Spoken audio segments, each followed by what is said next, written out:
जय श्री सीताराम। आइए, मैं अश्विनी पंडित 1984 मेरी यूट्यूब आईडी है, जिस पे आप जाके मेरा चैनल अगर अभी तक सब्सक्राइब नहीं किए हैं, लाइक नहीं किए हैं, तो लाइक करिए, सब्सक्राइब करिए, शेयर करिए। और आज से ऐसी अगर प्रभु की कृपा रही तो हर रोज़ करीब 5 दोहा मैं रामचरितमानस का चौपाई के साथ और अर्थ के साथ पढ़ूँगा, यूट्यूब पे अपलोड करूँगा और फेसबुक पे भी अपलोड करूँगा। वहाँ पे भी मेरा अश्विनी पंडित के नाम से ही आईडी है, फेसबुक पे भी, वहाँ पे भी आप जाके सर्च कर सकते हैं। और नित्य आपको शुरू से लेके लास्ट तक, अंत तक रामचरितमानस की पूरी कथा आपको सुनाऊंगा प्रभु की कृपा से। ऐसी उनके ही आशीर्वाद से मेरे दिल में ऐसा आया है, क्योंकि उनके इच्छा के बिना तो कुछ होता ही नहीं। आइए शुरू करते हैं आज से, शुरुआत से। जय श्री सीताराम। वर्णानामर्थ संघानाम रसानां छन्दसामपि मंगलानां च कर्तारः वन्दे वाणी विनायकौ। अक्षरों और समूहों, रसों, छंदों और मंगलों को करने वाली सरस्वती जी और गणेश जी की सबसे पहले मैं वंदना करता हूँ। जय श्री गणेश सरस्वती माता। भवानी शंकर वंदे श्रद्धा विश्वास रूपिणा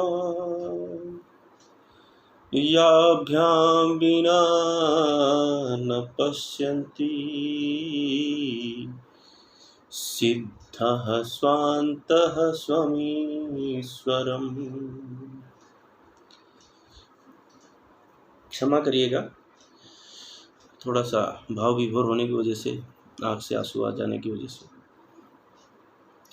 श्रद्धा और विश्वास के स्वरूप श्री पार्वती जी और शंकर जी की मैं वंदना करता हूँ, जिनके बिना सिद्धजन अपने अंतःकरण में स्थित ईश्वर को नहीं देख पाते हैं। अर्थात भगवान शंकर है ना, वो श्रद्धा है। श्रद्धा की जो परिभाषा है, उपमा, वो भगवान शंकर से होती है। और विश्वास है माता पार्वती, विश्वास का प्रतीक है माता पार्वती, और भगवान शंकर हैं वो श्रद्धा के प्रतीक हैं। सती माता थी पहले, भगवान शंकर की माता पार्वती का पहला जो जन्म था, पहला वाला पूर्व जन्म, उसमें संशय था, उनको हमेशा संशय होता था। इसीलिए संशय और श्रद्धा एक जगह नहीं रह पाते, जिसकी वजह से भगवान शंकर और माता सती का साथ नहीं चल पाया ज़्यादा दिन तक। इसके लिए भगवान माता सती ने देह त्यागा और फिर विश्वास के रूप में जन्म लिया।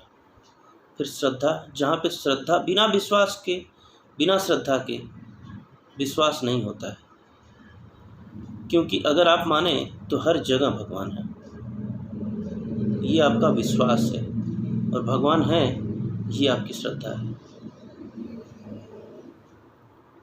तो श्रद्धा और विश्वास के बिना भक्ति कभी नहीं हो पाती, ना तो भगवान आते हैं। वंदे बोधमयं नित्यं गुरुं शंकर रूपिणं यमाश्रितो हि वक्रोऽपि चंद्रः सर्वत्र वंदते। ज्ञानमय नित्य शंकर रूपी गुरु की मैं वंदना करता हूँ, जिनके आश्रित होने से ही टेढ़ा चंद्रमा भी सर्वत्र वंदनीय हो जाता है। एक बार चंद्रमा को राहु केतु ने दौड़ा लिया मारने के लिए और चंद्रमा भागते भागते भगवान शंकर के पास पहुँचे।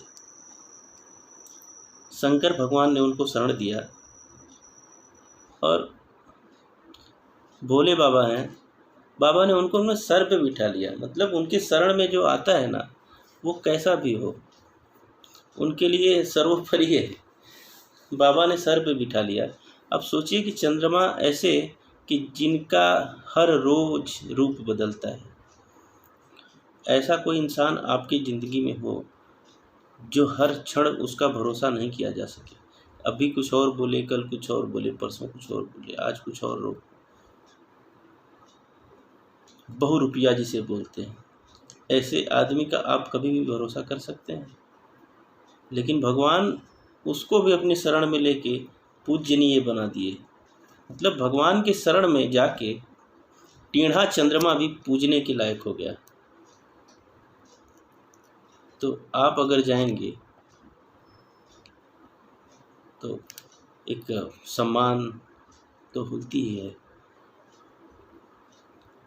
अगर आप गलत करते हैं, गलत रास्ते पे चलते हैं, तो बुद्धि भी वैसी होती है। श्रद्धा विश्वास के साथ भगवान के शरण में रहेंगे तो भी बुद्धि वैसी ही होगी। सीताराम गुणग्राम पुण्यारण्य बिहारिणो वंदे विशुद्ध विज्ञान कवीश्वर कपीश्वर। सीताराम जी के गुण समूह रूपी पवित्र मन में विहार करने वाले विशुद्ध विज्ञान संपन्न कपीश्वर और कवीश्वर श्री वाल्मीकि जी की मैं वंदना करता हूँ। सीताराम जी के हमेशा हृदय में हनुमान जी बसते हैं और हनुमान जी के हृदय में सीताराम जी बसते हैं। भगवान के सबसे प्रिय भक्त हैं हनुमान जी, और हमेशा आदर करते हैं, पूजा करते हैं वो लोग महर्षि वाल्मीकि की। तो गोस्वामी जी ने कवीश्वर मीन्स, कवीश्वर का अर्थ होता है महर्षि वाल्मीकि और कपीश्वर का अर्थ होता है हनुमान जी। इसीलिए बोला है यहाँ पे कवीश्वर कपीश्वर। उद्भव स्थित संहार कारिणीं क्लेशहारिणीं सर्वश्रेयस्करीं सीतानतो अहम राम वल्लभाम। उत्पत्ति स्थित पालन और संहार करने वाली, क्लेशों को हरने वाली तथा संपूर्ण कल्याण को करने वाली श्री रामचंद्र जी की प्रियतमा श्री सीता को मैं नमस्कार करता हूँ। सीता माता को यहाँ पर प्रणाम किया गया है, जो कि भगवान राम को बहुत प्रिय है। यन्मायावसवर्ति विश्वमखिलं ब्रह्मादिदेवासुरा यत् सत्त्वादमृषैव भाति सकलं रज्जो यथा हे भ्रमः यत् पादपल्लवमेकमेव हि भवाम्भोधे वर्षितां वन्दे अहं करुणाकरं रघुवरं रामाख्यमीशं हरिं वन्दे तमशेषकारणप्ररं रामाख्यमीशं हरिं। यहाँ पे भगवान विष्णु जी की गोस्वामी जी ने वंदना की है।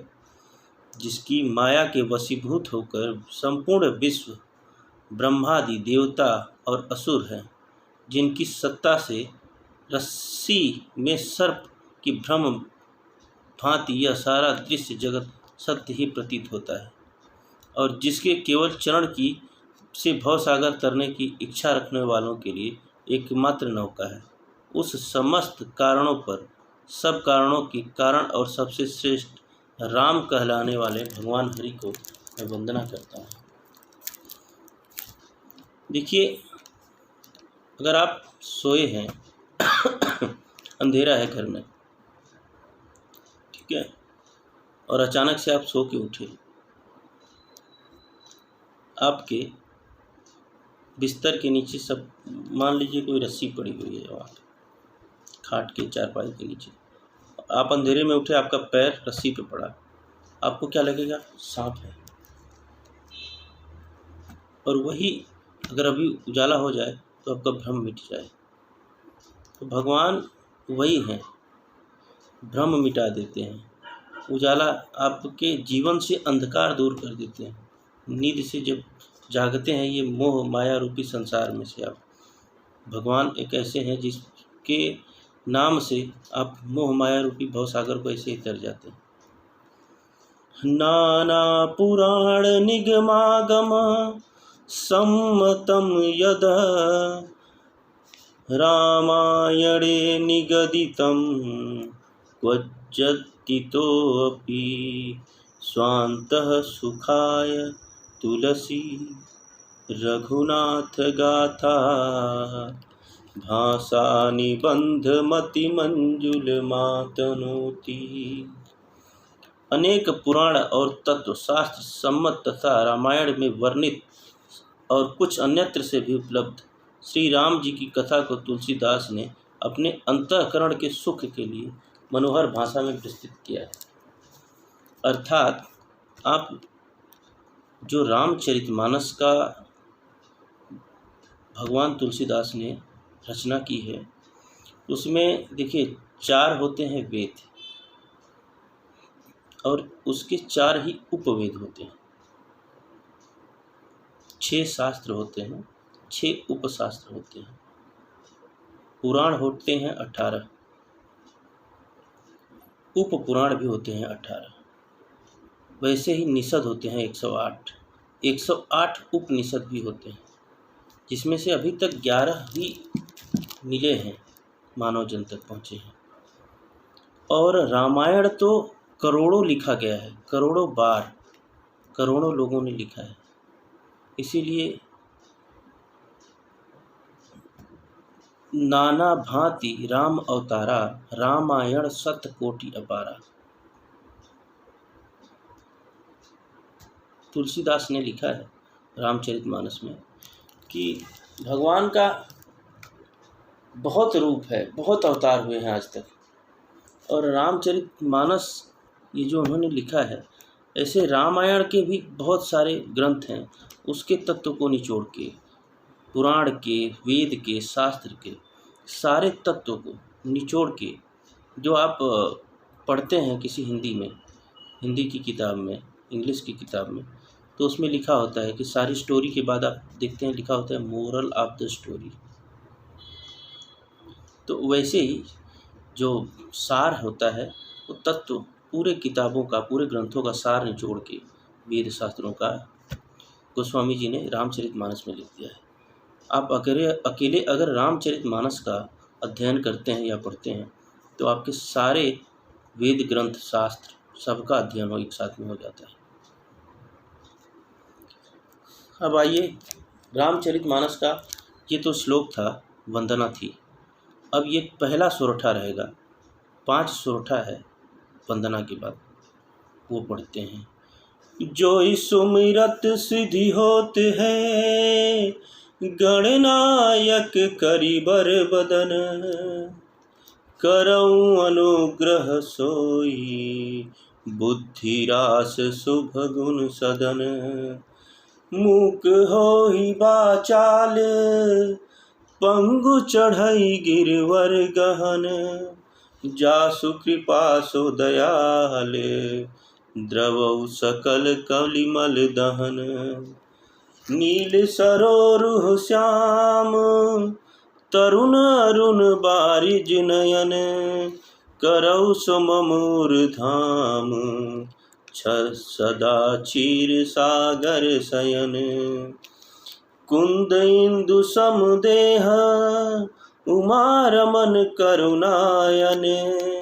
जाहि दीन पर नेह करौ कृपा मर्दन मयन। बंदौ गुरुपद परम बंदौ गुरुपद कंज। कृपा सिंधु नर रूप हरि। माया मोह तम पुंज। जासु वचन रवि कर निकर। ये 5 सोरठा है जहाँ से रामचरितमानस की शुरुआत होती है। इसमें तुलसीदास जी ने बोला है कि जिन्हें स्मरण करने से सब कार्य सिद्ध हो जाते हैं।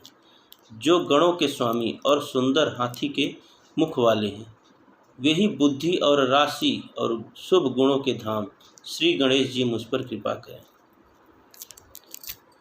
गणेश जी अर्थात शुभ। गणेश जी का नाम सबसे पहले उनकी वंदना होती है, पूजा होती है। एक बार माता पार्वती नहाने गई थी और एक गणेश जी का उन्होंने उत्पत्ति किया, उसमें प्राण प्रतिष्ठा की और बोले कि हम नहाने जा रहे हैं और कोई भी दरवाजे से अंदर नहीं आ पाए, ऐसा यहाँ पे पहरा दो। गणेश जी ठीक है, माता को प्रणाम किए और खड़े हो गए दरवाजे पे। इतने में बाबा आए, भगवान शंकर आए और गणेश जी से बोले कि मुझे अंदर जाना है।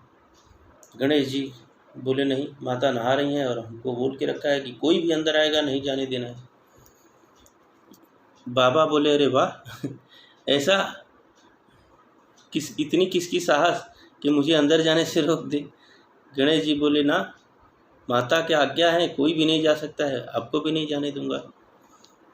भगवान शंकर ने बहुत तरह से समझाया गणेश जी को, नहीं माने, युद्ध के लिए ललकारने लगे। भगवान बालक समझ के बार बार उनको क्षमा कर रहे हैं, फिर भी नहीं माने। इतने में भगवान ने त्रिशूल से उनका सर धड़ से अलग कर दिया।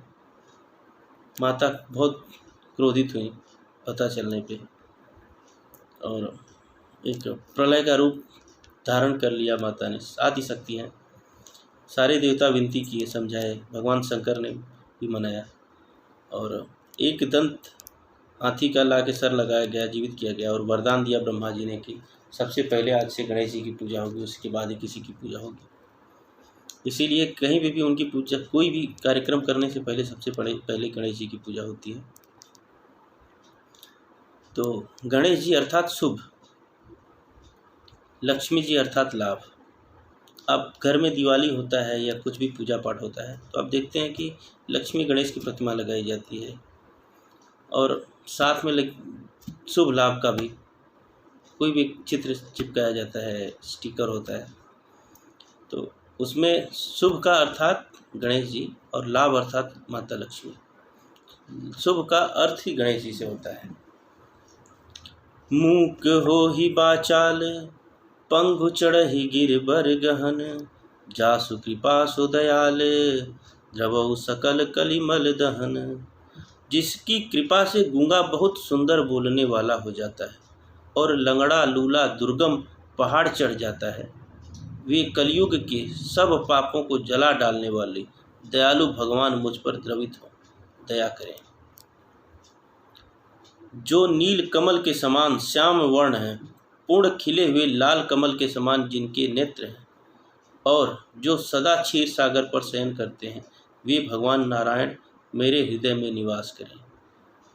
जय प्रभु। जिनका कुंद के पुष्प के और चंद्रमा के समान गौर शरीर है, जो पार्वती के प्रियतम हैं, दया के धाम है और जिनका दीनों पर स्नेह है, वे कामदेव मर्दन करने वाले शंकर जी मुझ पर कृपा करें। मैं उन गुरु महाराज के चरण कमलों की वंदना करता हूँ जो कृपा के समुद्र हैं, नर रूप में श्री हरि हैं और जिनके वचन महामोह रूपी घने अंधकार को नाश करने के लिए सूर्य किरणों के समूह हैं। आपको बताऊं कि गुरु के बिना आपकी जिंदगी का कोई भी अस्तित्व नहीं है, कोई ज्ञान नहीं है। गुरु हर आपकी ज़िंदगी का शुरुआत ही गुरु से होता है। देखेंगे एक माँ भी गुरु होती है, बचपन से ही बच्चों को सिखाती है ऐसे रहना है, ऐसे खाना है, ऐसे चलना है, ऐसे पढ़ाई करना है, बड़ों का सम्मान करना है। गुरु होती है माँ, पिता भी होते हैं। तो कहीं पे आप कार्य क्षेत्र में रहते हैं, वहाँ पे भी आपको कोई न काम सिखाता है, वो भी गुरु होते हैं। लेकिन रामचरितमानस में गुरु का अर्थात गुरु के बिना ब्रह्मा विष्णु महेश भी अगर धरती पे आ जाए ना, त्रिदेव भी, तो वो भी गुरु के बिना कुछ नहीं कर सकते। गुरु अर्थात गुरु आपके जीवन की बागडोर को ही संभाल के चलता है, बताता है कि आपको कैसे सद्मार्ग पे चलना है, और आपको सही रास्ता दिखाने वाला गुरु ही है। इसीलिए भगवान गुरु को भगवान से भी पहले बोलते हैं पूजने के लिए। कहते हैं कि भगवान भी बोलते हैं कि पहले गुरु गोविंद दो खड़े, काके लागों पाए, बलिहारी गुरु आपने गोविंद दियो बताए। एक कबीरदास जी की एक रचना है जिसमें बोलते हैं कि गुरु और गोविंद दोनों खड़े थे। गोविंद अर्थात भगवान कृष्ण और गुरु दोनों अगर खड़े होना तो गुरु को प्रणाम करिए पहले, ऐसा भगवान ने स्वयं बोला है। तो गुरु की स्थान आप भगवान से भी पहले आता है। गुरु का हमेशा सदैव आदर करना चाहिए। इस चौपाई के बाद अभी सोरठा के बाद अब आएगी चौपाई, जहाँ से वंदना स्टार्ट होगी, वंदना की शुरुआत होगी। और चौपाई से आपको आज के रामचरितमानस का ये पाठ अभी हम यहाँ पे बंद करते हैं। और जय श्री राम के साथ आपको अगले भाग में आगे की रामचरितमानस सुनाऊंगा मैं। जय श्री राम।